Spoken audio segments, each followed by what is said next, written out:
뉴스 쇼.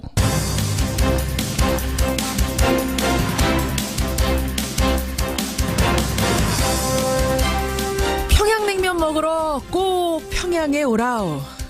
제 얘기는 아니고요. 어제 떠난 여자 아이스하키 팀 북한 선수들의 말입니다. 애청자 여러분 안녕하십니까. 어제 강릉 선수촌 눈물바다였습니다. 북한 선수들과 처음 만날 때만 해도 서먹하다 못해서 껄끄러워했던 우리 남한의 여자 아이스하키 팀.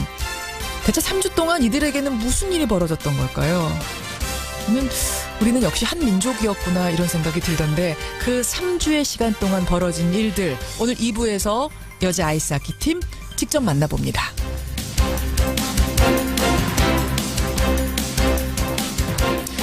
북한에서 온 또 다른 손님 김영철 노동당 중앙위 부위원장. 문 대통령과 만나서 어떤 얘기를 나눴는지가 어제 하루 종일 관심사였는데요. 어제 약간 공개된 내용을 두고는 이쪽 저쪽 해석이 좀 갈립니다. 잠시 후 정동영 전 통일부 장관과 인터뷰로 한번 풀어보죠. 화요일 아침 김현정의 뉴스쇼 지금부터 출발합니다.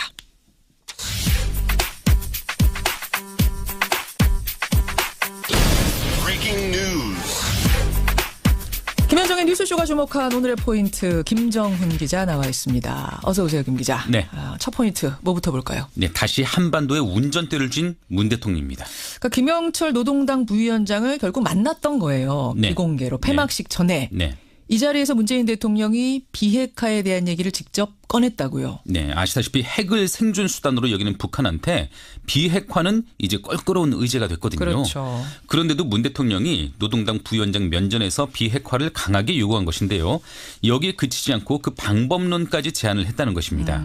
평창올림픽 폐막 직전 문재인 대통령과 김영철 부위원장의 면담 자리에서 진행된 논의라고 하고요. 예. 그 구체적인 대화 내용이 공개되지는 않았어요. 근데 아마 문 대통령이 그동안 강조해온 2단계 북핵 폐기론을 의미하는 게 아닌가 이런 생각이 드는데요. 2단계라 그러면 이제 동결 그다음 폐기로 가는 거. 맞습니다. 예. 먼저 북한이 핵미사일 도발을 중단하고요. 비핵화 논의에 참여한다면 핵 폐기 수순 동안 미국 등 국제사회가 단계별 보상을 협의해 나간다 이런 내용이죠. 그렇죠. 이러한 제안을 김영철 부위원장 일행은 진지하게 경청했다. 이것이 청와대 측의 설명입니다.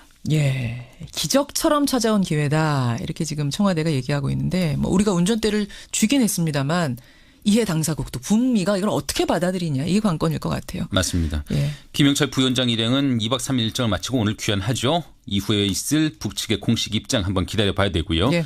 오늘 새벽 미국의 반응이 나왔는데 트럼프 대통령은 미국은 오직 적절한 조건 아래에서만 대화하기를 원한다 이렇게 말을 했습니다. 그 적절한 조건이 무엇인지는 분명치는 않은데 북한이 비핵화 의지를 먼저 밝혀야 그거겠죠. 그 이후에 대화가 이루어질 수 있다 이런 취지로 어떻게 해석이 보면 되네요. 원론적인 얘기예요. 네. 비핵화 의지 밝혀야 우리는 대화하겠다 요건데 그 대통령과 김영철 부위원장과의 대화를 어떻게 해석하느냐는 좀 사람마다 다릅니다. 네네. 잠시 후 인터뷰로 한번 풀어보죠.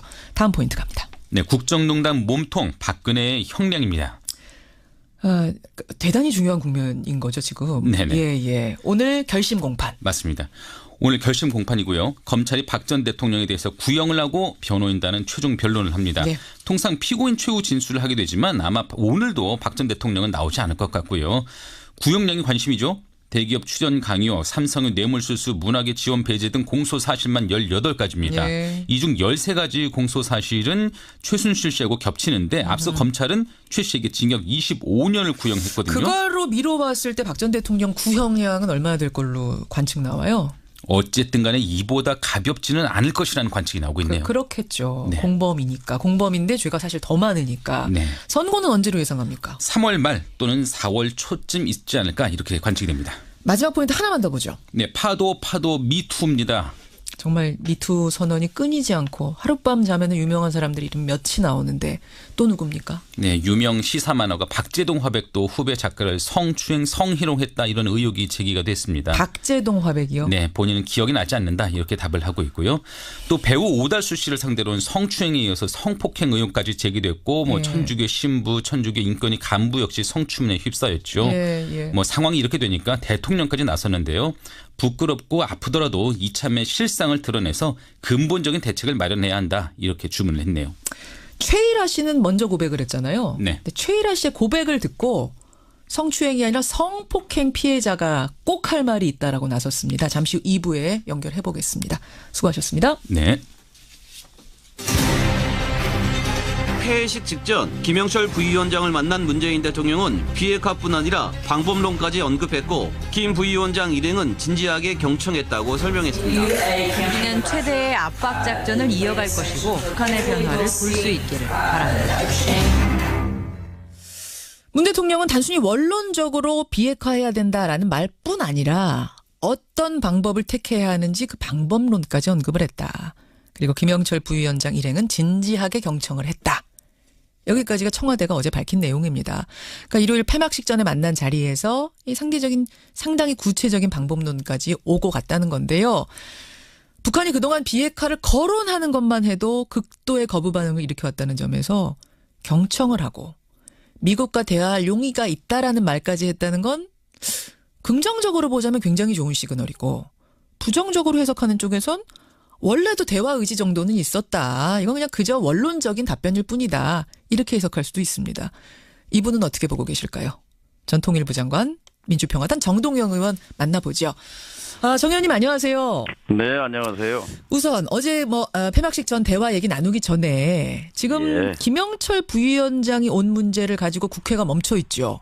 예.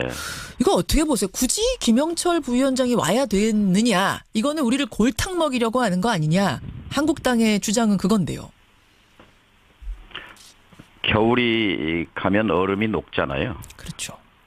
얼음이 녹으면 냉전 세력은 물에 퐁당 빠질 수밖에 없습니다. 그래서 이걸 빌미로 왜냐하면 얼음이 꽁꽁 얼어야 빙판을 지칠 수 있잖아요. 예. 저는 시대착오적이라고 생각합니다. 도를 넘었지요. 얼음이 그러니까 녹을까 봐 오히려 지금 걱정해서 이러는 거 아니냐는 생각을 하세요? 그렇죠. 말하자면 이제 수구 냉전 세력은 잘한다고 박수를 칠 것 아니겠습니까? 그런데 그런 식으로 친박 태극기 부대 단결해봤자 봄을 되돌릴 수는 없는 거죠. 수구냉전적 사고로는 보수가 부활할 수 없다고 생각합니다. 지금이라도 바깥 세상을 좀 열린 눈으로 보길 바랍니다. 근데 자유한국당이 이렇게 말하더라고요. 다른 사람이 아니라 천안함 사건 당시 우리로 따지면 국방장관 같은 실무 총책임자 아니냐. 그런 사람이 어떻게 버젓이 사과도 없이 우리나라에 발을 디딜 수 있느냐. 다른 사람은 몰라도 그 사람은 안 된다. 이런 논리던데요. 이명박 정부가 국방부가 발표했잖아요. 민관합동조사가 특정 책임자를 특정할 수는 없다. 그러니까 김영철이 주역이다 이렇게 말하는 것은 추론이지요. 그리고 2014년도에 남북 군사회담에 북쪽 대표했는데 상대했지 않습니까? 앞뒤가 맞지 않습니다. 박근혜 정부 당시에 상대를 하지 않았다. 예. 그 부분에 대해서 지금 많이들 반론을 하세요. 아니 자유한국당 2014년 판문점에서 이뤄진 회담에서 그때 김영철하고 대화하지 않았느냐. 그때는 대화 상대고 지금은 안 된단 말이냐. 이렇게 얘기를 하자 한국당이 답을 내놨습니다. 뭐라고 했냐면 2014년에는 군사회담이었고 지금은 그게 아니지 않느냐. 그리고 당신은 북한이 이 사과를 할 것 같이 보여서 사과하고 평화로 넘어가기 위한 단계라고 받아들였던 거다. 어떻게 생각하세요? 자유한국당 입장이 중요한 게 아니라 김영철 위원장을 보낸 김정은 위원장의 뜻이 중요할 텐데요. 예. 현직 통일전선부 부장이지 않습니까? 그렇죠. 대남 정책을 총괄 그러니까 김정은 위원장 외에는 최고 책임자지요. 그리고 지난 1월 이후 지난 2달 동안 장관급 회담, 예술단, 응원단, 고위 대표단 온 과정에서 누가 총괄을 했겠습니까? 김영철 부장입니다. 남북 대화를 한다면 최고 책임자를 내려보내는 것 말고 다른 선택은 없었을 거라고 생각합니다. 결국은 남북 정상회담으로 가기 위한 어떤 실무 접촉, 물밑 접촉도 하기 위한 목적이 같이 있었기 때문에 이 사람이 온 것이다 이렇게 보고 계시는 거군요.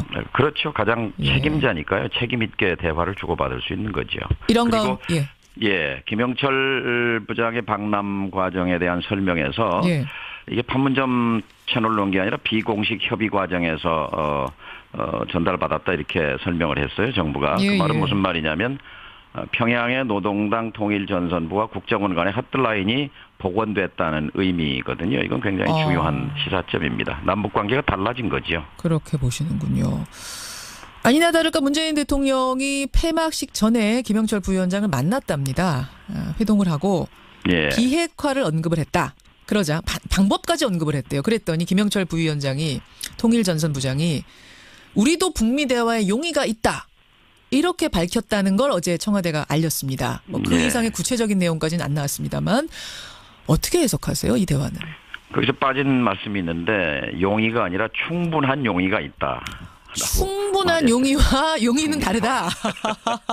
어떻게 다릅니까? 충분한 용의가 있다. 그러니까 이거는 그 얘기를 한 사람이 사실 북한의 의사결정 과정에 직접 참여하는 사람이에요. 당의 중앙군사위원이고 당의 정치국원이고 예. 그리고 통일전선부장이고 예. 하는 사람 입에서 그런 얘기가 나왔기 때문에 이제 남은 것은 우리가 특사를 보내는 일입니다. 대북 특사를 보내서 김정은 위원장의 입에서 직접 조건부 비핵화 의지가 있다는 얘기를 들어야 북미 대화 테이블이 이제 열리게 되는 거죠. 예. 다음 수순은 특사라고 봅니다.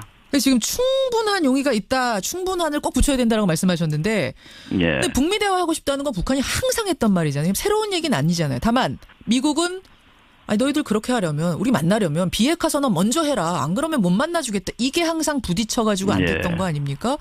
그러면 김영철 부위원장이 한 이 말도 충분한 용의가 있다는 말도 그냥 예전에 했던 원론적 수준에서 크게 나아간 것 같진 않은데요. 근데 이제 우리가 원하는 거는 뭐 다 알잖아요. 근데 이제 북이 진정으로 원하는 게 뭔가? 예. 진정으로 원하는 게 전쟁이고 핵인가?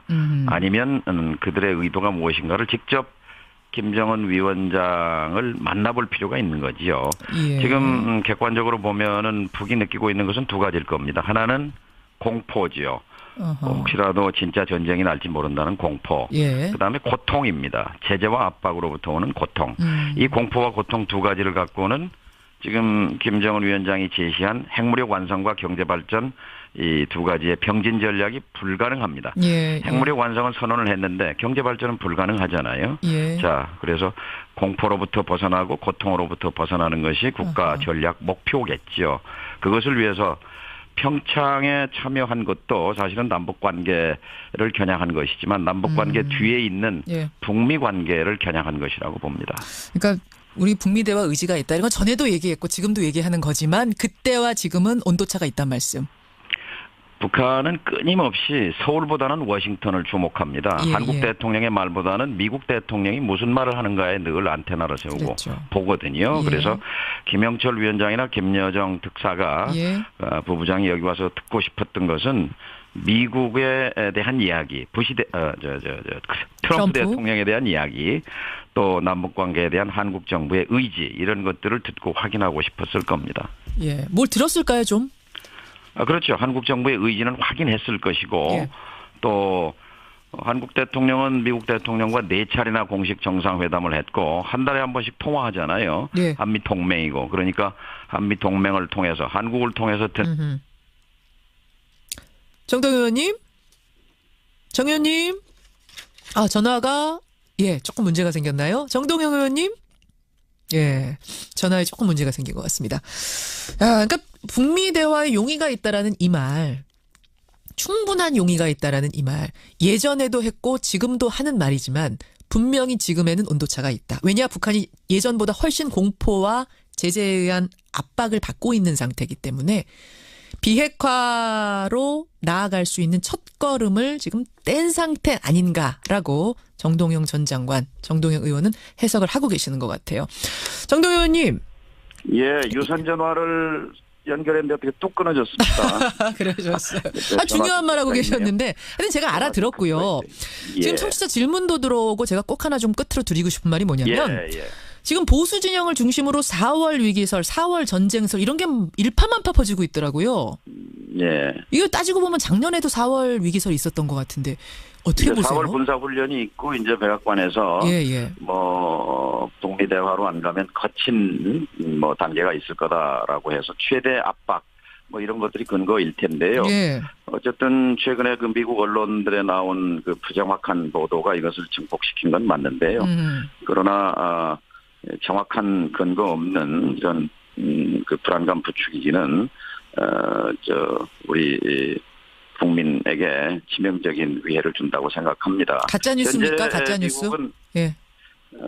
미국인이 15만 명 있고 예. 미군이 2만 8천 명, 그 가족이 8천 명이 있습니다. 예. 소개령이 내려진 것도 아니고 미국 여행객들에게 여행주의가 내려진 것도 아니고 기업들의 경고가 있는 것도 아닙니다. 예. 백악관도 선제 타격은 고려하지 않고 있다고 분명하게 부인하고 있는 마당에 부정확한 정보를 유포시키는 것은 정말로 무책임한 그렇죠. 행위라고 생각합니다. 정말 무책임한 혐의. 지금 돌아다니는 얘기로는 뭐 미국 대사관에서 소개령을 내렸다. 미국 전혀 근거 없는 시민들 얘기입니다. 전혀 근거 없는 얘기라는 거 다시 한번 말씀드리고요.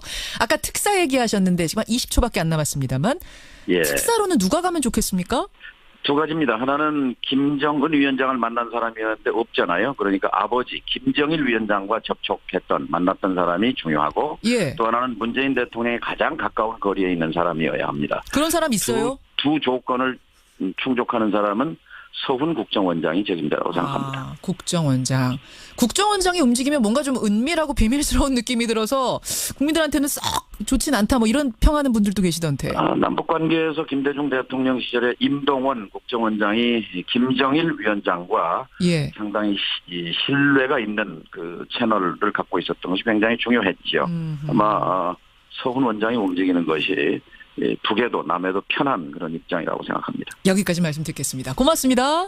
예, 감사합니다. 민주평화당 정동영 의원, 전 통일부 장관이었습니다. 김성환의 행간 시사평론가 김성환 씨 나오셨습니다. 어서 오십시오. 네, 안녕하세요. 김성환 씨도 그 뭐 4월 전쟁설 이런 가짜뉴스 막 돌아다니는 거 받아보셨어요? 아니요, 저는 못 받아봤어요. 아우, 그거 왜 하나도 못 저한테는 안 받아보시고. 그러게요. 왜 안 보내주시지? 가짜뉴스라는 거 여러분 명확하게 다시 밝히고요. 네. 넘어가시면 안 된다는 거. 행간 뭐 가지고 오셨습니까? 어제 방송 오프닝 때 예언을 하나 하셨어요. 뭐요? 혹시 기억하세요? 제가요? 네.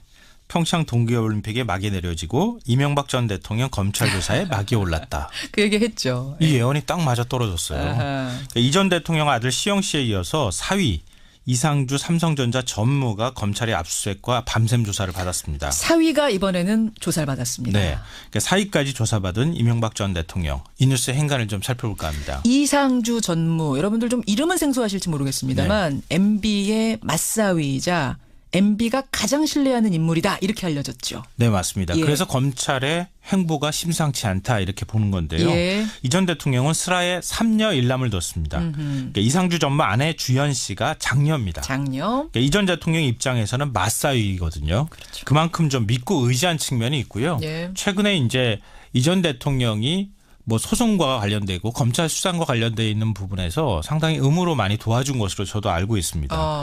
그러니까 이 전무는 검사 출신이고요. 2004년 삼성화재 법무담당 상무보로 입사를 해서 쭉쭉 승승장구해서 현재 삼성전자 법무실 전무로 근무 중입니다. 아까 사위가 검사 출신이군요. 네, 맞습니다. 이 검찰이 어제 오전 이 전무의 이 한남동 집과 사무실을 압수수색을 했는데요. 예. 이 전무를 또 검찰로 불러서 새벽 3시까지 조사를 하고 돌려보냈습니다. 아들은 엊그제, 사위는 어제. 네. 검찰 수사가 정말 MB 턱 밑까지 온 느낌인데 이 뉴스의 행간 들어가 보죠. 첫 번째 행간은 검찰이 이 전 대통령의 허를 찔렀다입니다. 허를 찔렀어요. 네. 그러니까 허를 찌르다라는 이 말의 사전적인 의미를 보면요. 예. 사람의 약하거나 허술한 곳을 정확하게 지적하다 이런 뜻입니다. 그렇죠. 그러니까 이걸 봐도 제가 볼 때는 바로 그 허가 이상주 전무라고 생각됩니다. 왜요?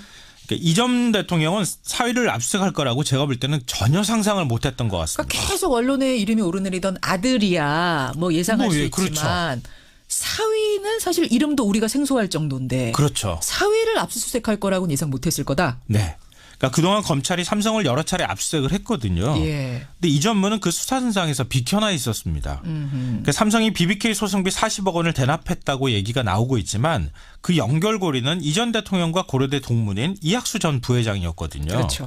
그러니까 더구나 이 전 대통령이 취임한 직후에 이 전무가 그 당시가 2008년이었으니까요. 예, 예. 해외 법무일을 주로 맡았습니다. 아예 해외에 나갔어요. 그러니까 뭔가 얽힐 만한 일들이 없을 것이다 이렇게 생각을 했고 이 전 대통령 측도 그렇게 봤던 것 같습니다. 예. 그런데 갑자기 느닷없이 검찰이 압수수색을 했던 거예요. 그러니까 우리 상황을 되돌려서 그러니까 뒤집어서 생각해 보면 되는데요. 이 전무가 검찰 출신이죠. 예. 그리고 삼성에 있는 사람입니다. 그러네요. 검찰이 만약에 압수수색을 하거나 어떤 방식으로든 수사선상에 올렸다 그러면 제가 생각하는데 제일 먼저 알았을 사람입니다. 아하. 그런데 그런 사람이 만약에 압수수색이 들어올 거라고 생각했다 그러면 준비할 수 있지 않았겠습니까? 그러네요. 검찰이 철저하게 비밀을 유지하고 갑자기 느닷없이 그 약한 고리를 탁 하고 쳤다는 겁니다. 굉장히 당혹했다라는 지금 뒷얘기가 들리죠. 네, 맞습니다. 제가 직접 들은 얘기이기도 합니다. 두 번째 행간 뭡니까? 두 번째 행간은 검찰 수사의 성격이 완전히 달라질 수 있다입니다. 아니 사위 압수수색한 거 가지고 지금까지 수사와 달라진다? 이명박 전 대통령의 혐의가 만약에 사실이라 그러면 죄질이 달라질 수 있다는 얘기예요. 그러니까 지금까지 공개된 이명박 전 대통령 혐의와 이 전 대통령 측 대응을 한번 볼까요? 예. 도곡동 땅과 다스 차명 보유. 이거 국민들은 이해할 수 없죠. 비자금 조성 문제도 마찬가지일 물론이죠. 거고요. 그런데 이 전 대통령 측은 이거 불가피한 일이었다. 당시에는 그런 상황이 있었던 것이다. 이렇게 얘기를 할 가능성이 높습니다. 예. 왜냐하면 현대그룹 차원에서 부품 국산화를 하기 위해서 당시 사장이었던 이명박 전 대통령한테 좀 하나 회사 설립하시오 얘기를 했기 때문이다. 그렇게 해서 했던 거고 뭐 차명보여도 내가 의도해서 했던 거라기보다는 당시에 현대건설 사장이었기 때문에 어쩔 수 없이 내가 또 안아야 될 땅들이 좀 있었다 이런 식으로 설명할 가능성이 있거든요. 그러니까 그렇게 했다는 게 아니고 그렇게 변명할 가능성이 예, 있다. 그럼요. 차후에 드러나면. 예. BBK 140억 소송비 대납 문제도 삼성이 소송비 우리한테 직접 대준다고 얘기한 적도 없고 오히려 우리가 사기를 당했다 이렇게 주장하고 있습니다. 또 가장 핵심적인 역할을 한 당사자라고 할 수 있는 김재수 전 LA 총영사라든가 미국 소송을 맡았던 사람이잖아요. 네, 그리고 김석환 변호사 예. 그 미국 로펌에 연결해 준 사람이죠. 예. 모두 자진 귀국할 의사가 없다고 얘기를 하고 있습니다. 그래요. 그럼 검찰 수사가 딱 벽에 부딪힐 수밖에 아하. 없다는 거죠. 그리고 국정원 특활비 17억 원 사용처 밝힐 수 있을까? 이거는 검찰 수사 결과를 봐야 될 것 같아요. 그리고 박근혜 전 대통령 논리처럼 나만 그런 게 아니지 않느냐라고 얘기할 수도 있다는 겁니다. 그런데 언론이 보도한 이상주 전무 혐의가 만약에 사실이라면 대통령이 취임한 직후 취업 청탁을 받고 사이가 돈을 받아서 한 번도 아닌 여러 차례 받아서 뇌물 성격의 돈을 대통령한테 전달해 줬다?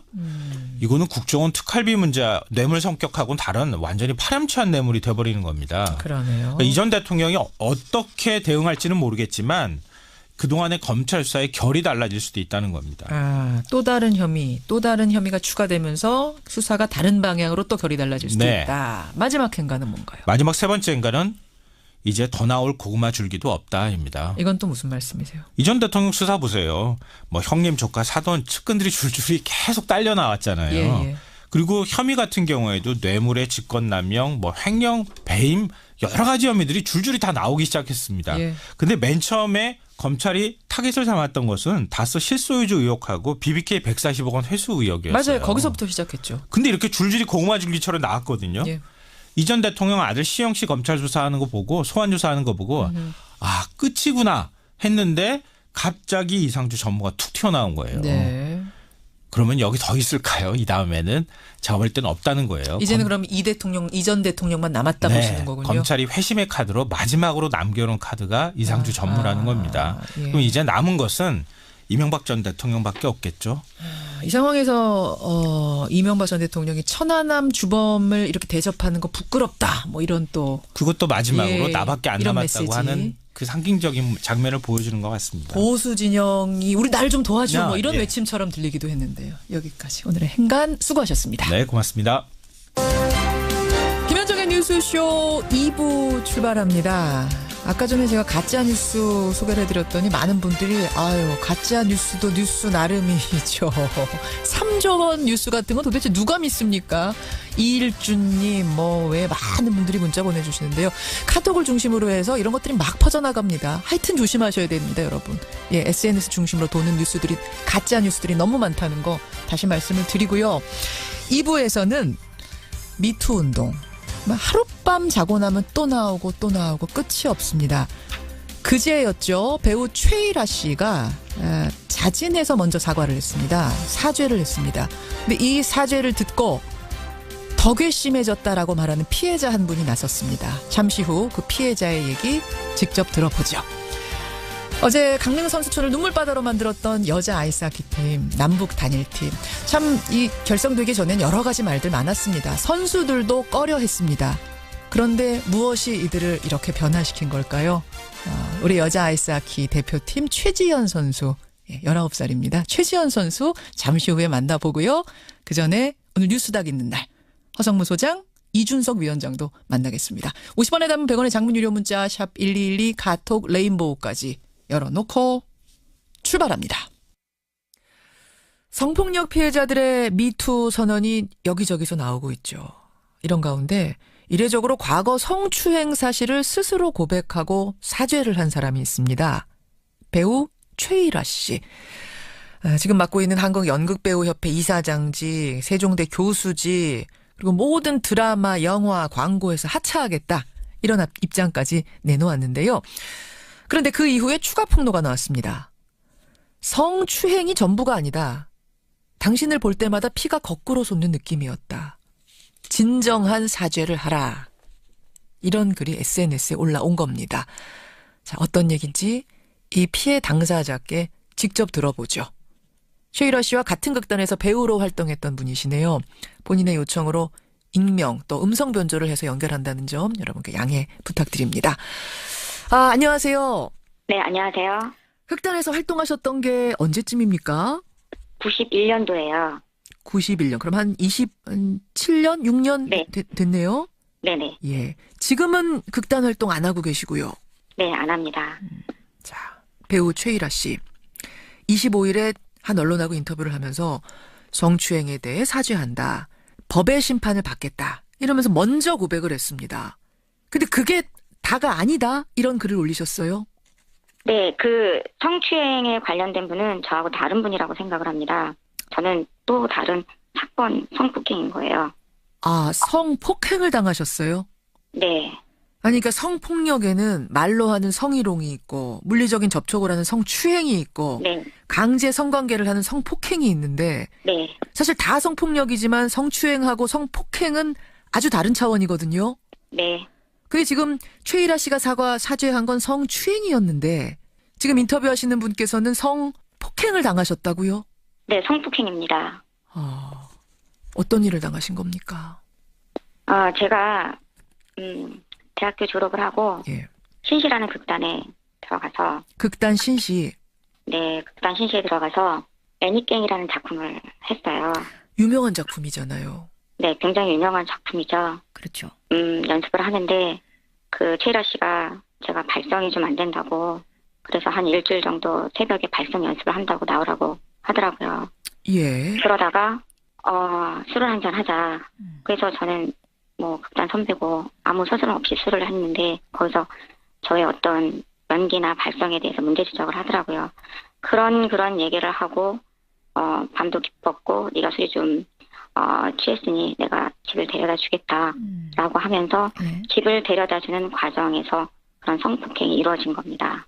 집을 데려다 주는 과정에서 성폭행이 이루어졌다. 근데 제가 굉장히 그 막차를 타고 또 아침에는 새벽에 첫 차를 타고 가는 그거를 한 일주일 이상 하다 보니까 굉장히 피곤한 상태였고 그래서 이 사람이 집을 데려다 준다기에 정말 아무 생각 없이 이 사람을 따라간 게 된 거죠.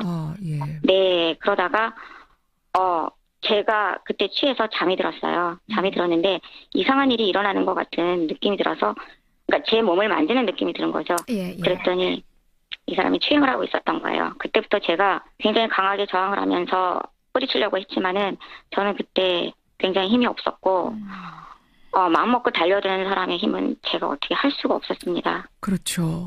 저항을 강하게 하고 싫다는 의사표현을 했지만 강제 성폭행이 이루어진 네. 거예요. 그 때가 지금 나이가 어린 나이라고 하셨어요. 네, 그때 24살이었어요. 갓 대학 졸업한 연극배우. 네. 대선배한테 이런 일을 당한 후에 주변에는 못 알리셨던 거예요? 그때 당시의 사회적인 분위기는 성폭행을 당했다는 거는 여자한테 굉장히 치명적인 거였어요. 물론이죠. 지금도 네. 물론이죠. 그래서 누가 알까봐 굉장히 걱정이 많이 있었고 일단 무서웠고 두려웠고 아무런 머릿속에 대책도 없었고 뭐 지금에 와서는 사람들이 왜 그때 누구한테 알리지 않았냐라는 얘기를 했을 때 성폭행은 도저히 어느 누구한테 말을 할 수가 없었어요. 그럼. 오히려 알까봐 두려웠었고 그래서 저는 일단 공연을 하는 도중이었기 때문에 아무렇지도 않은 상태에서 며칠 다시 극단을 나가게 된 거죠. 아, 저는 지금 그 말이 너무 마음이 아프네요. 오히려 누가 알까봐 두려웠다. 네. 그래서 아무렇지도 않은 듯 그 다음 날도 극단에 가서 공연을 하고 네. 며칠이 지났어요. 네. 며칠이 지나고 나서 최일아 씨가 또다시 사적으로 불러내서 저한테는 대선배였고 8살 이상으로 많은 선배였기 때문에 예. 거절할 수 없고 그냥 따라 나가게 됐는데 아, 며칠 지났는데 네. 만나자. 네. 그래서 네. 며칠이 지나고 나서 최일아 씨가 또다시 사적으로 불러내서 저한테는 대선배였고 8살 이상으로 많은 선배였기 때문에 예. 거절할 수 없고 그냥 따라 나가게 됐는데 아, 며칠 지났는데 네. 만나자. 네. 그래서 저도 일단은 그 부분에 있어서 얘기할 것도 있고 해서 만났는데 저를 데리고 가는데 이상한 또 골목으로 데리고 가길래 이상한 느낌이 들어서 저 싫다고 하니까 손목을 붙들고 끌고 가더라고요. 그래서 제가 손을 뿌리치고 소리를 지르면서 울면서 이러지 말라고 그랬더니 그 순간에 얼굴을 때렸어요. 그래서 제가 길바닥에 쓰러졌어요. 쓰러지고 나선 어떻게 했습니까? 그랬더니 이 사람이 주변을 의식하더니 저를 데리고 차를 마시는 곳으로 데리고 갔어요. 근데 저는 그냥 무섭고 이 사람이 왜 나한테 이러는지 울기만 했었어요. 그리고 제발 이러지 말라고. 다시는 나를 불러내지도 말고 내 앞에 나타나지도 말라고. 그러면 그 차 마시러 가가지고 뭐 사과를 한다든지 미안하다 이런 말이 전혀 없었던 거예요? 그냥 울지 마라. 아, 울지 마라가 사과는 아니잖아요. 네. 잘못했다 막 이렇게 빌고 이런 상황은 아니었어요. 허허. 그러니까 사실은 지금 보면은 두 번째 뭔가 시도를 하려다가 그게 막혔고 네. 그랬던 것 같아요. 좀 당황하는 상황에서 그러니까 사과를 하려는 게 아니라 뭔가 울지 마라 그런 일이 있었군요. 자, 그 후에도 네. 다시 항의를 한다거나 사과를 요구하거나 이렇게는 못 해보셨어요? 그래서 그리고 나서 이제 극단을 나가지 않았어요. 왜냐하면 너무 무섭고 두려웠기 때문에. 그 길로 그냥 연극계를 떠나신 거예요? 네. 그러다가 제가 너무 억울한 것 같아서 예. 그 사람의 입장이라도 들어보고 싶어서 예. 그 사람이 공연하는 곳에 잠깐 들렸어요. 근데 그 사람이 한번 저를 쳐다보더라고요. 그리고 쳐다보는 순간 그 사람의 표정에서 그냥 무표정을 읽고 그냥 나왔어요, 저는. 아니, 이 연극계를 떠난 자신 때문에 연극계를 떠났다는 걸 지금 이분은 이 최일아 씨는 알았을 거 아니에요.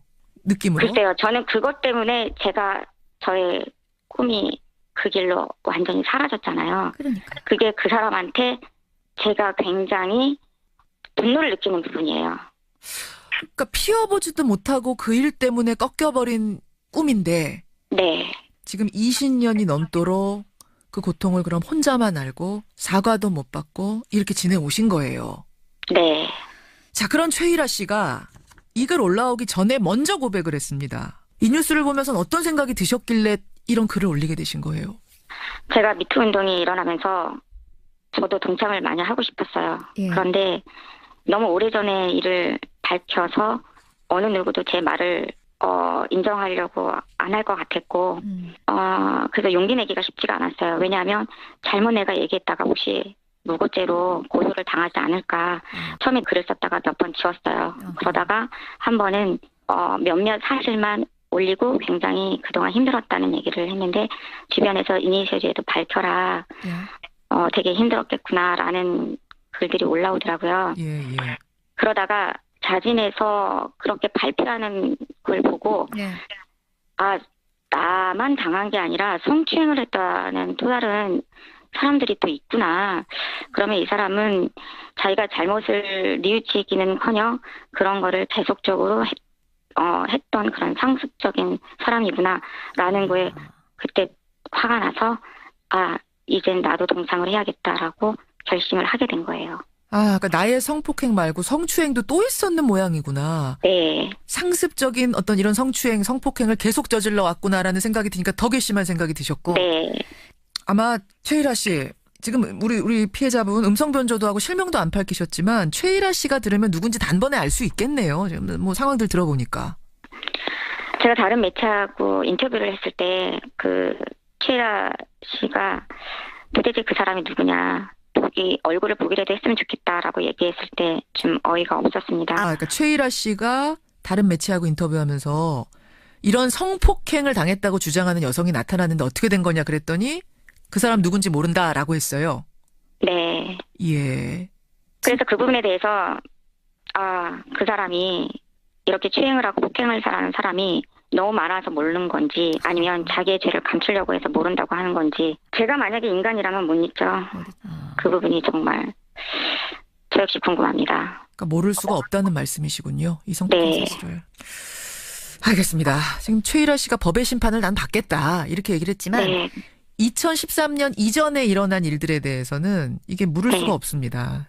이미 신고할 수 있는, 그때는 이제 친고죄였는데 친고죄는 신고할 수 있는 기간이 정해져 있기 때문에 이미 그 기간을 지나서요 어떤 방법도 없습니다. 이런 상황에서 우리 피해자분이 최일아 씨에게 바라시는 건 뭘까요? 그 사람이 그런 글을 올렸더라고요. 그것이 잘못된 것인지 몰랐고 무시했다. 근데 지금 반성한다. 그게 잘못된 것인지 모르고 했던 행위였나 보다. 그러면 지금이라도 그게 잘못된 것이라는 걸 정말 깨우친다면 정말 평생 살면서 그 벌을 스스로 누가 가하지 않고 자기가 스스로 자기 스스로한테 벌을 가하는 그런 인생을 살았으면 좋겠습니다. 결국은 직접적인 사과를 한 번도 못 들으신 거잖아요. 네. 설령 그 사람이 정말 내가 진심으로 반성하고 사과한다고 해도 지금은 그 사람이 어떤 말을 해도 진심으로 여겨지지도 않을 것 같습니다. 네. 알겠습니다. 무슨 말씀이신지 그 심정 알겠습니다. 네. 이 부분은 제가 공개를 해도 되는지 모르겠습니다만 지금 투병 중이시라고 들었어요. 네. 그냥 계속적으로 검사받고 치료받고 있는 중이고 또 유방암이라는 건 많지가 없는 병이에요. 유방암 앓고 계세요? 네. 그래서 뭐 큰 고비 이런 거는 넘긴 상태고 그렇게 나쁜 상태는 아닙니다. 네. 예. 그 일이 있은 후에 정신과 치료도 받으셨다고 제가 들었고 네. 지금 또 투병 생활 중이시고 네. 이런 것들이 다 혹시 그 일 때문은 아니냐라는 뭐 이런 너무나 큰 트라우마를 평생 안고 살고 계시는 거네요.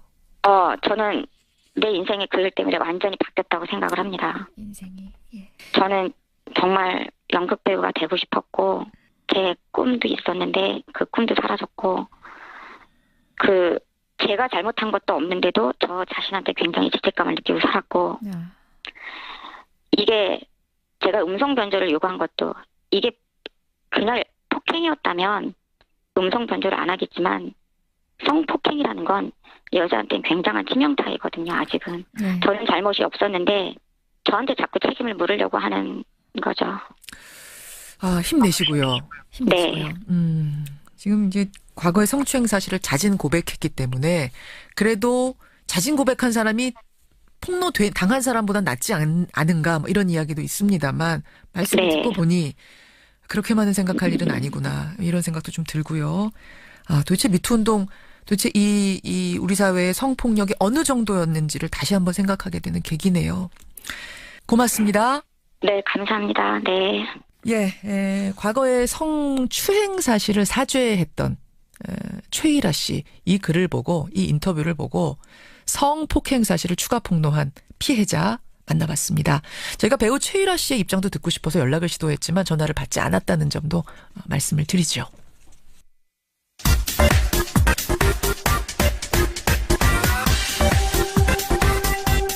분위기를 좀 바꿔보겠습니다. 미국엔 나스닥, 우리나라엔 코스닥이 있다면 뉴스쇼에는 뉴스닥이 있죠. 뉴스쇼 증권시장 뉴스닥. 오늘도 두 분의 패널 나오셨습니다. 세미래 정책연구소 허성모 소장 어서 오십시오. 예, 안녕하세요.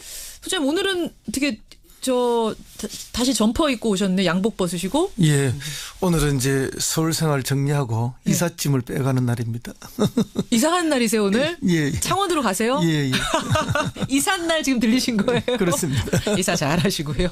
이준석 위원장 바른미래당 아직 이름이 좀 잘 안 붙어. 바른미래당 노원병 당협위원장 어서 오십시오. 네, 안녕하세요. 잘 지내셨어요? 예, 저도 바른미래당 이게 입에 안 익어가지고 가서 인사할 때마다 바른정당 이렇게 하고 이게 직책도 보니까 직책은 저희가 국민의당식을 약간 따르기로 해서 당협위원장은 지역위원장이더라고요. 아, 이름 바뀌었어요? 똑같은 건데 사실상 완전 똑같은 건데 이름을 국민의당식으로 가더라고 이거는. 그래서 지역위원장으로 바뀌었어요. 자, 그럼 다시 저희도 원고 정리하겠습니다. 바른미래당 이준석 지역위원장. 네. 그래요. 두 분 오늘 퀴즈부터 좀 제가 내고 시작할게요. 네. 갑자기 내는 퀴즈인데 두 분이 맞추실 수 있을까? 평창올림픽 끝났습니다. 네. 이제 패럴림픽이 남았습니다. 네. 자, 패럴림픽 몇 월 며칠에 시작할까요? 두 분 다? 여러분 아세요? 패럴림픽 몇 월 며칠에 한다는 건 아는데 몇 월 며칠인지 정확히 아세요? 저는 정확한 시작 날짜는 찍어보세요, 소장님. 글쎄, 찍기도 매우. 이거 이미지에 이거 한 일주일 있다 할 것 같은데. 일주일 있다? 네. 오늘 며칠이? 일주일 아니에요. 2월 27일이니까 오늘이 3월 6일, 7일? 야, 여러분들 헷갈리시죠? 가까이 이제 할 때가 됐는데 정확히 며칠인지 3월 9일입니다. 9일. 다음 주 금요일. 그래서 저는 이게 참 아쉬웠던 게 뭐냐면은 저는 3월 이제 9일인데 원래 올림픽 IOC에서 올림픽을 하잖아요. 그렇죠.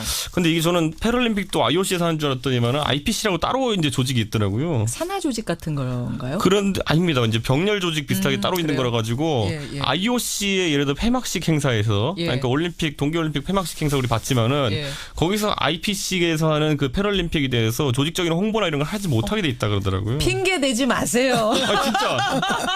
진짜 서로 지금까지 그래서 해준 게 없어요. 그러니까 지금 청취자분들도 잘 모르신다는 분도 있고 3월 7일이요? 차경민님 그러셨고 뭐 14일이요? 민경현님 막 오는 3월 8일 전경희님 오는데 여러분 확실하게 알고 가죠. 3월 9일 헷갈려요. 사실 저도 다음 주 금요일에 패럴림픽이 있습니다. 올림픽 끝난 거 아닙니다. 일단 요거 하나 홍보 국가적인 행사 홍보부터 하고 오늘 뉴스다 공익적으로 시작하겠습니다.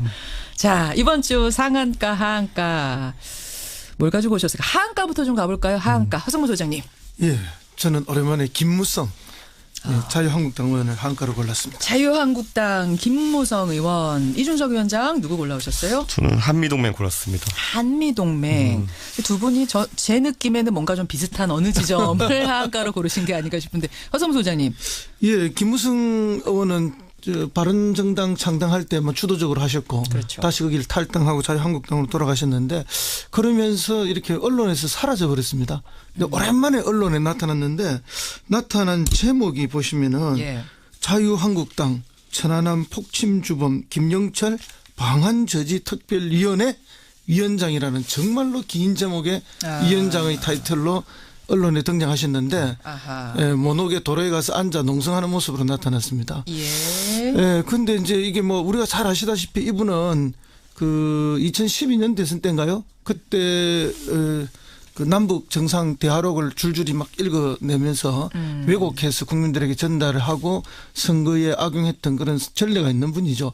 이분이 이제 그 자유한국당 과거에 한나라당을 탈당해서 자유한국당 갈 때는 새누리당 탈당해서 갈 때는 뭐 따뜻한 보수, 합리적 보수, 개혁적 보수를 표명하면서 바른정당으로 갔는데 투항해버렸고 그런 말은 온데간데 없고 지금 위기에 처하니까 오로지 이념 공세로 지금 이제 자신들의 정치적 위기를 모색하기 탈출하기 위해서 이런 것이 아닌가. 물론 뭐 안보를 팔고는 있습니다만은 그럼 본인도 2014년에 사실은 김영철을 만나서 웃으면서 악수하고 회담했지 않습니까? 왜 그때는 체포하지 않고 그때는 총살시키지 않았는지 한번 물어보고 싶습니다. 왜 그때는 사살하지 않아 놓고 지금 사살이란 단어가 나왔잖아요. 자유한국당 그렇죠. 측에서. 이번에는 사살해야 된다라고 말을 하느냐. 이런 사실은 좀 과격한 단어까지 쓰는 그때와 지금의 다른 점은 뭐냐. 그때는 맞고 지금은 틀리는 것이냐. 그때가 2014년이었죠. 2014년이죠. 14년. 그래서 그때 상황 지금 상황 물론 상황은 조금씩 다를 수 있지만 근본적으로는 내가 하면은 안보적 행동이고 내가 하면은 훌륭한 일이고 남이 하면은 뭐 나라 팔아먹는 거고 안보를 해치는 것이고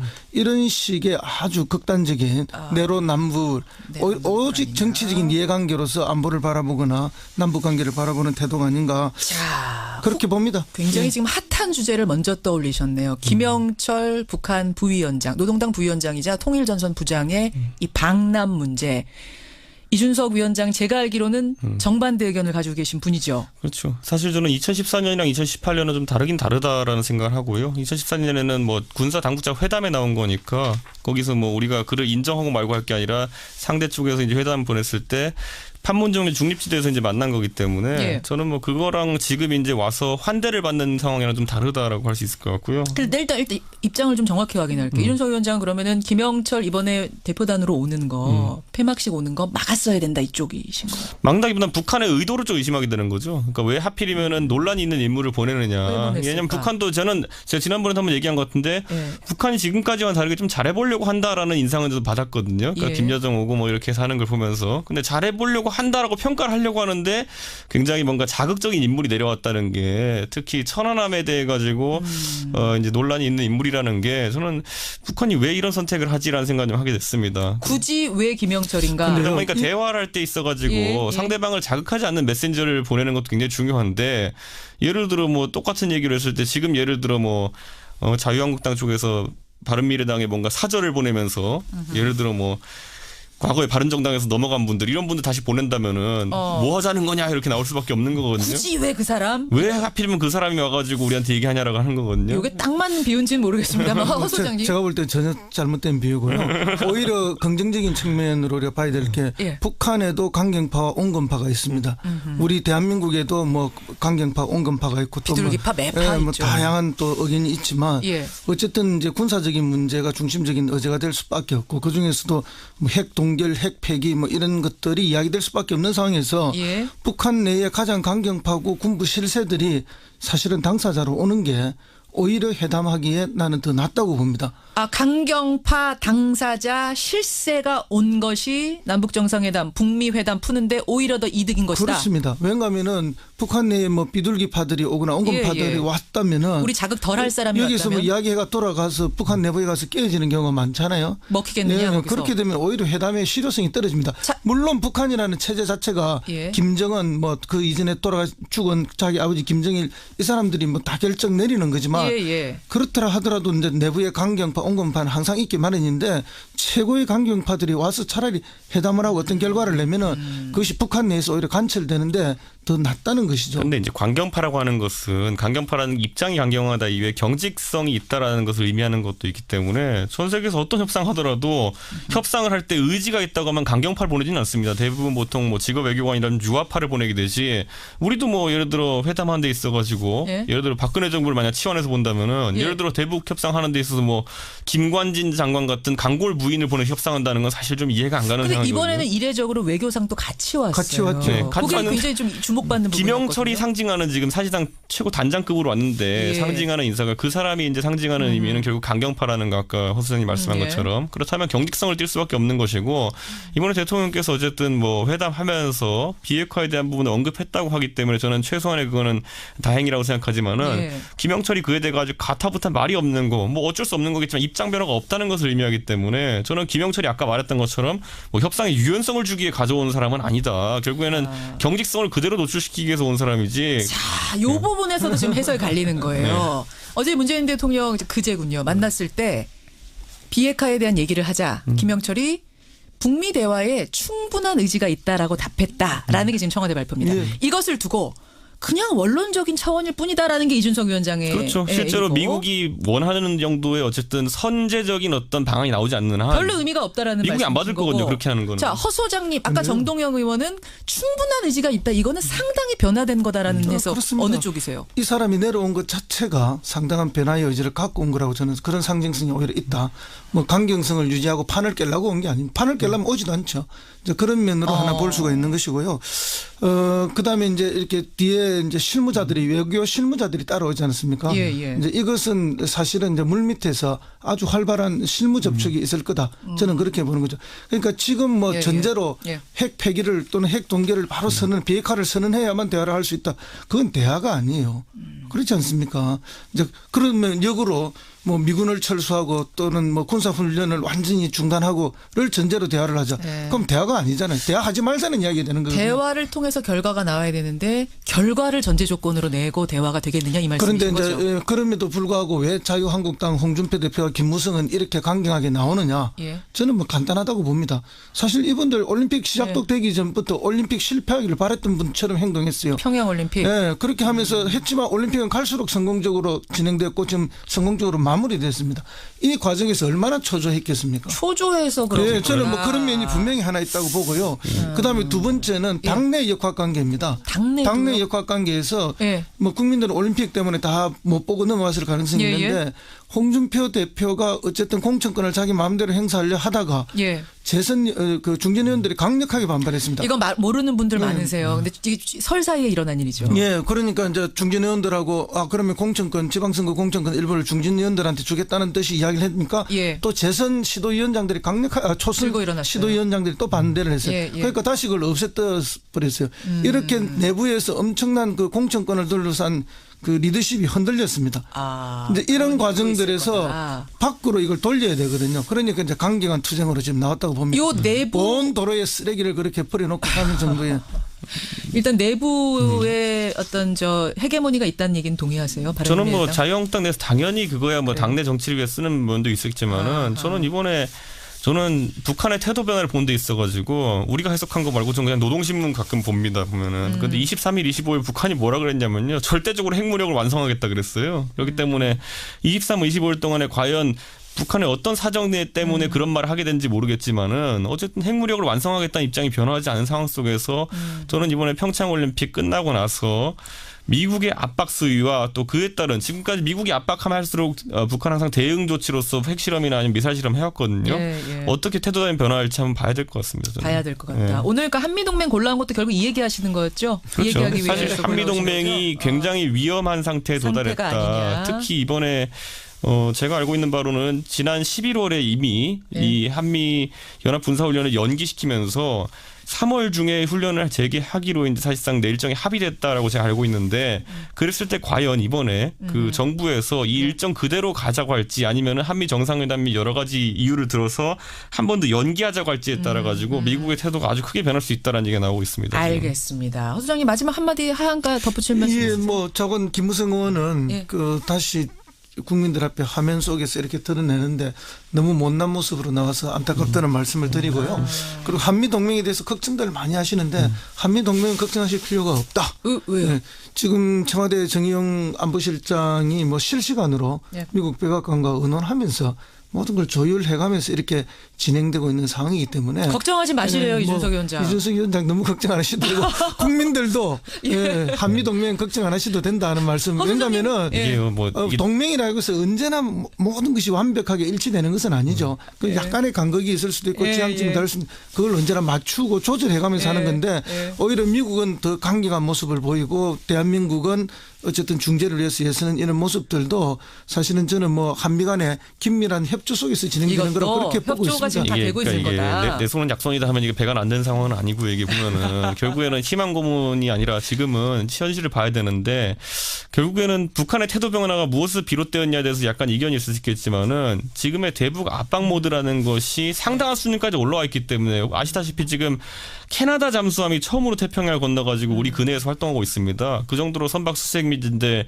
차단 활동을 하고 있는 것인데 북한 선박에 대해서. 그렇죠. 캐나다 잠수함은 지금까지 태평양 건너 출동한 적이 없습니다. 제재를 좀 강화한다는 거잖아요. 거잖아요. 그렇죠. 그런 상황 속에서 북한이 고육지책으로 이런 유화책을 내보내는 것인지 아니면 진심으로 올림픽이어가지고 동화된 것인지에 대해 가지고 저는 전자에 가깝다 보거든요. 알겠습니다. 그러니까 상황 판단이 지금 이렇게 다른 거예요. 아니 그 누구나 전자에 가깝다고 볼 겁니다. 저도 전자에 가깝다고 봅니다. 북한이 무슨 뭐 진정으로 올림픽 정신으로 뭘 하자. 그러니까 진정성이 없어요. 그러니까. 그럼에도 불구하고 북한은 그렇게 할 필요가 있는 거죠. 절박한 현실적. 그러니까 우리는 실리를 취하자 이 말씀이신 걸로 모든 것은 뭐 선의로 다 되는 게 없습니다. 알겠습니다. 현실로 하는 거지. 지금 청취자 문자도 청취자들 사이에 불이 붙었습니다.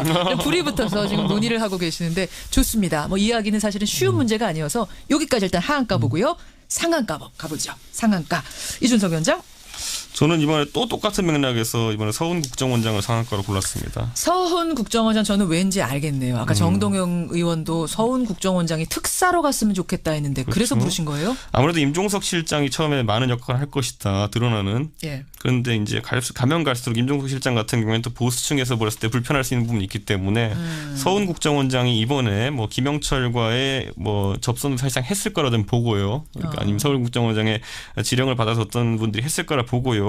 지금 실제로 남북 정상회담의 실무를 지난번에 맡았던 분이기 때문에 어쨌든 남북 정상회담 제안이 서로 오간 상황 속에서 제 생각에는 상당한 역할을 하게 될 것이고 과거에 뭐 정보기관에서 이런 걸 담당해서 했던 일들이 있지 않습니까? 예. 그래서 이우락 부장태도 그랬고 김만복 원장 같은 경우에도 실제로 노무현 대통령 때 이런 일을 담당했던 적이 있기 때문에 이번에는 아마 정보기관이 예. 좀 앞장서는 상황이 나오지 않을까. 결국 서훈 국정원장이 될 거다. 임종석 실장 이름이 사실 많이 오르내렸는데 허성무 소장님은 어떻게 보세요? 임종석이냐 서훈이냐? 저도 서훈으로 서훈입니까? 가는 것이 더 맞다고 봅니다. 왜요? 왜냐하면 뭐 이것은 굉장히 내밀한 정보와 판단과 뭐 이렇게 채널을 가지고 움직이는 거기 때문에 더 적합한 분 그리고 오랫동안 이 일을 해왔던 사람이 맞다고 생각하고요. 아하. 물론 정치적 상징성은 뭐 임종석 비서실장이 크겠죠. 그런데 네. 거꾸로 그 상징성 때문에 좀 부담스러운 부분이 있을 수 있습니다. 오히려 예, 예. 운동권 출신이라는 것도 국민 여론에 좀 부담이 될 수 있고 그렇죠. 보수 진영 자극할 또 수도 있다. 보수 진영이 그걸 악용을 많이 하지 않습니까? 여러 가지로 봤을 때 서훈 국정원장 두 분 다 동의.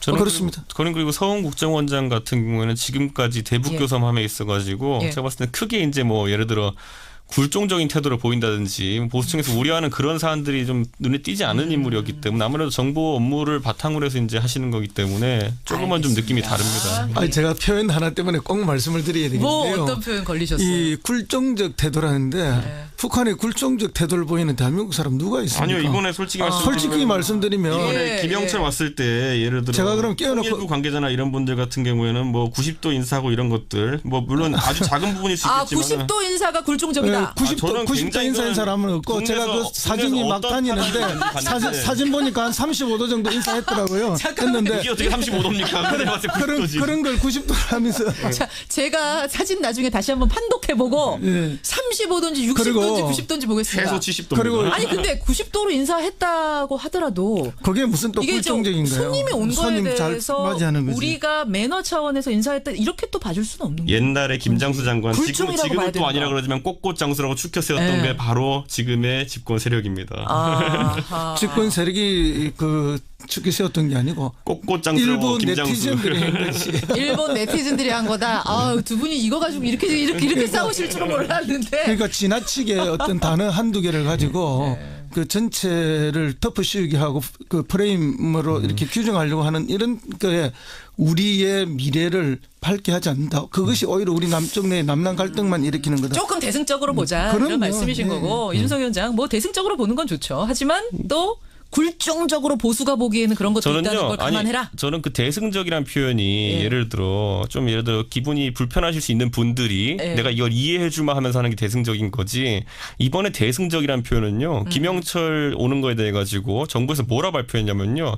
천안함 유족들에게 대승적으로 좀 해달라고 이제 요구했어요. 반강제로. 국가라는 절대 권력이 피해자들한테 대승적으로 생각하라고 하는 거는 강권이지. 그거는 대승적이라는 건 진짜 마음에 아픈 분들이 큰 마음을 결단해가지고 할 때 하는 거지 이렇게 반강제적으로 할 수 있는 게 근데요, 아닙니다. 뭐 그 말씀도 옳은 말씀인데. 아니 이거는 성명 나왔어요 유가족들이. 아니, 근데 대승적이라는 게 어떻게 김영철이 이렇게 천안함 나오냐고. 폭침의 주범이라는 게 확인이 안 돼, 확정이 안 된 상황이기 때문에 그런 얘기를 할 수 있었던 건 아니에요. 그거에 대해서 이미 김태형 장관이 그 당시에 주무장관이었기 때문에 얘기했지만은 그 당시에 백서에 당연히 북한 측의 확인이 없기 때문에 적지 못한 것이지 실제로 그 정찰총국에서 했다는 건 확실하고 정찰총국의 정찰국장이 김영철이었기 때문에 그건 당연히 주범이다라고 이제 얘기했거든요. 국방장관보다 전문성 있는 그 분이 당시 어디 있겠습니다. 국방장관 다만 적지를 못했다. 다만 이제 제가 말씀드리고 싶은 것은 우리가 오랫동안 뭐 6.25 전쟁 이후에 계속 예. 분단된 상황에서도 갈등이 있고 또는 서로의 작은 예. 그런 그 공격과 이런 속에서 그 적개심이나 분노가 계속 누적되고 또 예, 이렇게 예. 고조되어 왔던 것도 사실입니다.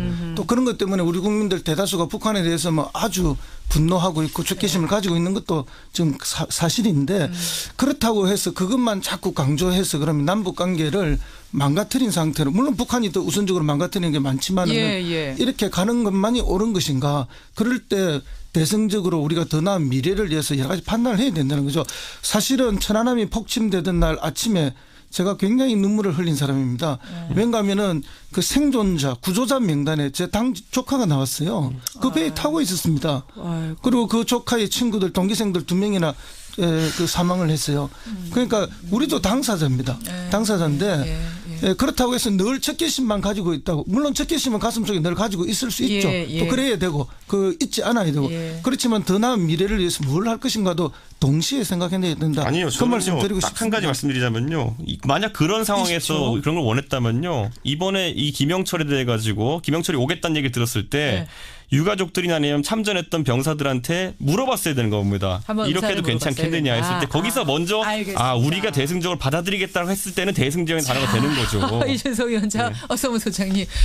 오늘 이렇게 치열할 줄 몰랐는데 다음 주에 조금 더 할 수도 있어요. 단단히 준비해 오세요. 고생하셨습니다. 네. 고맙습니다. 뉴스닥이었습니다. 슬픕니다. 그런데요, 그 이별이 아무 기약이 없을 때는 더더욱 슬프죠. 어제 그런 기약 없는 이별이 있었습니다. 바로 평창 동계올림픽 여자 하키 남북 단일팀. 서로 부둥켜안은 채 하염없이 눈물을 흘리고요. 또 북한 선수들은 버스에 올라탄 뒤에도 창문 틈으로 손 내밀고 그 모습을 먼 발치에서 바라보던 세라머리 감독도 울고 참 애틋한 장면이었습니다. 실은 이 단일팀에 대해서 우리 선수들 처음에는 부정적이었죠. 쉽게 말하면 껄끄러워했습니다. 그랬던 선수들인데 지난 3주 동안 어떤 변화가 있었던 걸까요? 어떤 일이 있었던 걸까요? 오늘 화제 인터뷰에서 직접 듣겠습니다. 여자 아이스하키 대표팀 최지현 선수 연결을 해보죠. 최지현 선수 안녕하세요. 네, 안녕하세요. 아유, 우선 올림픽 치르느라 고생 많으셨습니다. 감사합니다. 어제 지현 선수도 울었어요? 네. 정말 가족처럼 정이 들어서 저도 모르게 정말 눈물이 나왔던 것 같고 뭐 연락하면서 나중에 볼 수 있고 그런 사이면 그래도 눈물까지는 나오지 않았을 텐데 마지막이 될 수도 있는, 다시 못 볼 수도 있는 언니들이니까 그렇죠. 저도 모르게 눈물이 좀 나왔던 것 같아요. 진짜 그러네요. 사실은 19, 20 뭐 이런 친구들이면 이메일도 주고받고 전화도 할 수 있는 건데 아무런 연락조차 할 수 없다는 그 슬픔. 네. 그러네요. 서로 뭐라고 인사 주고받았어요? 대화는 뭐라고 하면서 보냈어요? 서로 아프지 말고 꼭 잊지 말고 진짜 다시 만나자고 꼭 약속하면서 진짜 잘 지내고 잘 가라고 이런 식으로 계속 말 주고받았던 것 같아요. 그러니까 처음에는 알지 말라고 하는데 처음에 못 알아들었거든요. 그러니까 북한 선수가 우리 최지현 선수 알지 말라고 이러는데 못 알아들었어요. 알지 말라라고 하는데 네 언니? 라고 했는데 아프지 말라고 다시 얘기해 주더라고요. 그래요. 작은 이별의 선물도 건넸다고 제가 들었어요. 네, 제가 이제 처음이자 마지막이 될 수 있는 손편지를 써가지고 그러니까 언니들이랑 같이 찍었던 사진들을 인화해서 좀 한 명 한 명한테 나눠줬어요. 아니 손편지를 그러니까 한 장을 써서 대표한테 건넨 거예요? 아니요, 한 명씩. 12명한테 다? 네. 와. 아니, 그게 보통 정성이 아닌 건데, 손편지란 게? 네, 저도 고민을 했는데, 다 각자 언니들이 간직할 수 있는 그런 특별한 걸 해주고 싶어서, 네. 이렇게 선택하게 됐던 것 같아요. 아유, 북한 선수들이 손편지 받고는 진짜 감동했을 것 같은데요?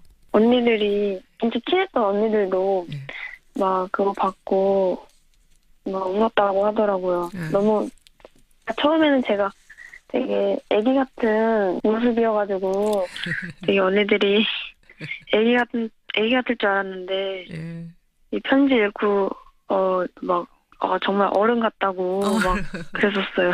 최지현 선수 여러분 19살입니다. 19살. 예, 그래요. 의젓하네요. 예, 언니들 생각하는 마음이. 최지현 선수 지금 만나고 있습니다. 근데 사실은 올림픽 개막을 3주 앞두고 급하게 구성이 된 거잖아요. 이 단일팀이. 네. 그래서 우리 선수들의 기회를 박탈하는 거 아니냐. 이거 공정성에 문제 있는 거 아니냐. 여론에도 갈등들이 있었고 선수들도 처음엔 걱정을 좀 했잖아요, 사실. 네, 맞아요. 일단 저희도 솔직히 걱정도 되게 많이 됐고 4년 동안 저희끼리 준비했던 게 이거 뭐가 되나 이런 생각도 되게 했었는데 일단 우리 선수들이 해결할 수 있는 문제가 아니었기 때문에 각자의 좀 자리에서 최선을 다해가지고 올림픽에서 그냥 최상의 컨디션을 들고 가기 위해서 그냥 그거에 대해서 좀 더 집중했던 것 같습니다. 근데 이제 받아들이고 우리가 어떻게 할 수 있는 문제가 아니야 하고 받아들인 다음에 지내다 보니까 네. 서서히 마음의 문이 열린 거예요. 어떻게 하다 그렇게 정이 든 거예요? 일단 먼저 한 공간에서 같이 운동하면서부터 뭔가 마음의 문이 서로 열리게 된 것 같은데 처음엔 좀 서먹서먹했어요? 처음엔? 네. 처음에는 서먹서먹했는데 언니들도 먼저 다가와서 뭐 물어봐주고 저희 하키 운동 시간에 드릴 같은 게 미리 미팅을 하는데 모르는 거 있으면 먼저 다가와서 이런 걸 어떻게 하는 거냐 아니면 뭐 밥 먹었는지 잘 잤는지 이렇게 다가와서 얘기해줘가지고 더 친해질 수 있었던 것 같아요. 뭐라고 하죠? 이게 북한 사투리 뭐 어떻게 얘기해야 돼요? 밥? 잘 잤냐고 하면은 잘 잔? 아니면 밥 먹언? 이렇게 물어봐주는 게 정말 재밌었어요. 밥 먹언? 지연 밥 먹언? 이렇게. 처음에는 이제 어색했겠지만 그것도 나중엔 재밌어서 막 따라했겠는데요, 그 말투? 네, 저희 막 따라하고 그랬었어요. 같이 생일 파티도 같이 했다고 제가 들었어요. 북한의 김은양 선수인가요? 김은양 선수가 생일이었다고. 처음에 진옥 선수가 생일이었고, 그 다음에 김은경 선수, 그 다음에 올림픽 기간 중에는 김향미 선수가 생일이었어가지고. 북한 선수 중에 3명이나 생일이었어요? 네. 그때마다 생일 파티 다 해준 거예요? 네. 와. 그래서 저희가 처음에는 다 같이 모여서 생일 축하 노래를 불러주는데 북한 언니들이 항상 그 생일 축하 노래를 부르는 노래가 따로 있더라고요. 우리처럼 생일 축하합니다. 이거 아니고? 네, 그런 것처럼. 네. 그거 아니고 이걸 불러야 되나요? 조금만 맛배기로. 그래. 축하합니다 생일을 짝짝짝 기쁨 넘친 생일을 짝짝짝 막 이런 거예요. 짝짝짝까지. 네, 이게 손까지 해줘야 되는 건데 처음 진옥 선수 생일일 때 그거 듣고 너무 신기한 거예요. 네, 그랬는데 이제 향미 언니, 김향미 선수와 제가 되게 친해졌었는데 향미 언니가 2월 10일 날 생일이었거든요. 그래서 향미 언니가 나 생일 때 우리 북한 생일 노래로 불러달라고 지연 선수한테. 네, 그래가지고 언니들한테 막 충북 언니나 다른 언니들한테 막 노래 배우고 해가지고 생일날 불러줬던 게 기억이 나네요. 야, 애틋하네요. 서로 생일 노래 불러주고 박수치고 그러면 안 친해질 수가 없었겠어요. 네. 근데 1승이라도 거뒀으면 더 좋았을 텐데 사실은 오전 5패라서 괜찮아요. 맞아요. 어때요? 솔직히 단일팀으로 1승이라고 정말 거뒀으면 정말 더 좋았을 텐데 정말 너무 아쉽고 근데 라카룸 들어오면은 같이 게임을 뛴 언니든 아니면 게임 안 뛴 언니든 북한 언니들이 먼저 다가와가지고 수고했다고 고생했다고 오늘 잘했다고 이런 식으로 정말 언니들 한 명 한 명이 저한테 그렇게 말해주니까 너무 힘이 되고 정말 감사하게 항상 생각했던 것 같아요. 그럼 어떻게 보면은 1승보다 더 값진 걸 얻은 셈이네요. 최지원 선수 인생에서. 네, 맞아요. 그렇죠. 제일 친했던 사람 누구예요? 먼저 황충금 선수랑 김향미 선수랑 제일 친했던 것 같아요. 저쪽 북녘을 향해서 두 언니 부르면서 한마디 못다한 한마디 하시겠어요? 충금 언니, 향미 언니 너무 보고 싶고 좀 정말 많이 슬픈데 언니들이 항상 잘 지내고 아프지 않고 행복하게 살았으면 좋겠고 항상 저를 생각해주고 정말 잊지 않았으면 좋겠어요. 그리고 꼭 다시 만나서 아이스하키도 같이 하고 밥도 같이 먹고 다시 정말 가족처럼 장난도 치고 그랬으면 좋겠어요. 꼭 만났으면 좋겠어요, 언니들. 네. 그래요. 저도 꼭 다시 이 팀이 모여서 충금이 언니, 향미 언니 다 모여서 네. 이번에 못다한 1승 그거 해야지요, 지연 선수. 네, 꼭 하고 싶어요. 꼭 하고 싶어요. 네. 우리 최지연 선수 우리 하키팀의 루키입니다, 여러분. 슈퍼 루키입니다. 고생 많았고 앞으로도 우리 하크의 대들보가 돼주시고요. 네. 꼭 북한 선수들 만나시기를, 그날이 오기를 저도 기원하겠습니다. 네, 감사합니다. 고맙습니다. 네. 예, 우리 여자 아이스하키 팀 남북 단일팀으로 뛰었던 최지연 선수 만났습니다.